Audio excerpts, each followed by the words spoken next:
Rander road વિસ્તારમાં આવેલા નવી કોલેજ પાસેની એક સોસાયટીના રહીશો છેલ્લા ત્રણ મહિનાથી પીવાના પાણીમાં દુર્ગંધ તેમજ ડોળું આવી રહ્યા છે, જેને કારણે ત્રાહિમામ પુકારી ઉઠ્યા છે।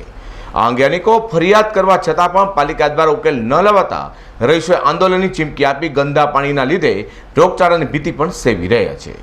રાંદેર રોડ પર આવેલા નવી કોલેજ પાસેની એક સોસાયટીમાં મુકેશ પટેલે જણાવ્યું હતું કે સોસાયટીમાં છેલ્લા લાંબા સમયથી પીવાના પાણીની લાઇનમાં ભંગાણ હોવાથી પાણી ડોળું હોવાની સાથે તેમાં દુર્ગંધ પણ મારે છે।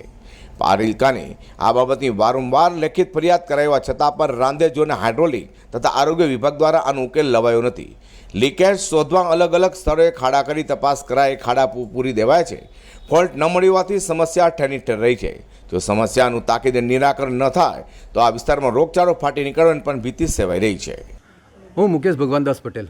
કઈ સોસાયટી છે અને કેટલા ટાઈમથી આ પાણી ખરાબ આવી રહ્યું હવે સંતુકારામ સોસાયટી નવી કોલેજ પાસે રાંદેર રોડ સુરત। છેલ્લા 3 મહિનાથી અમારે કોર્પોરેશનની જે પીવાના પાણીની લાઈન છે એમાં દૂષિત પાણી આવે છે।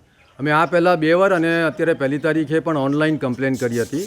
હવે એ બાબતે કોર્પોરેશન કર્મચારી અધિકારીઓ આવે છે, સ્થળ તપાસ કરે છે, પાણીના સેમ્પલ લે છે અને એ લોકોને જ્યાં ફોલ્ટ લાગે ત્યાં ખાડા ખોદીને એ લોકો પાણીની અને ગટરની લાઈન ચેક કરે છે। ગટરની લાઈનમાં બી ચોકઅપ હોય તો જુએ છે, પરંતુ એ લોકોને આજ સુધી ફોલ્ટ મળ્યો નહોતો।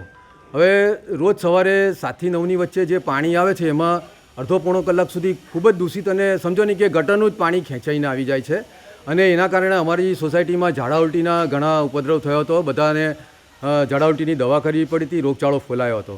એ તો અમારી સોસાયટીમાં ડૉક્ટર છે એ ઘરગથ્થુ એટલે અમારી દવા આપી દે છે એટલે સારું થાય, નહીં તો અમારે હોસ્પિટલનો બહુ લાંબો ચોડો ખર્ચો ઉઠાવવો પડ્યો હતો। અને અત્યારે જે પાણી હતું એ પછી અમે દોડધામ કરીને કોર્પોરેશનમાં આપ્યું। ગઈકાલે દિવ્ય ભાસ્કરમાં આ બાબતે અમે પત્રકારનો સંપર્ક કરીને રજૂઆત કરીને આજે દિવ્ય ભાસ્કરના 7મા નંબરના પાના પર અમારો આર્ટિકલ આવ્યો છે અને તંત્ર દોડતું થઈ ગયું છે અને સવારથી 3 વાર સાહેબો આવીને પાણીના સેમ્પલ લઈ ગયા છે। એ લોકો દવાનું ક્લોરીન ટીકડીનું વિતરણ કરી ગયા છે, ORSના સચેટ આપી ગયા છે અને તંત્ર દોડતું થઈ ગયું છે।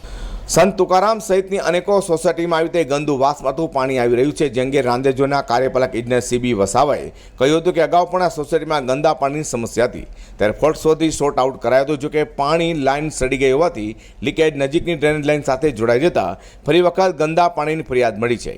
યુદ્ધના ધોરણે સમારકામ શરૂ પણ કરાયું છે।